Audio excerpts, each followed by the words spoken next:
Hey guys, welcome back to PhotoCut. In today's video, we are going to see how to remove background using PhotoCut. Start by downloading the PhotoCut app using the link provided in the description below. After installing the app, open it to discover its numerous features.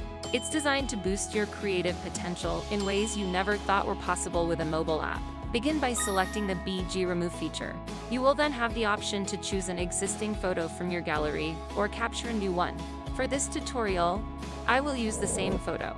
Now PhotoCut's advanced AI technology takes over.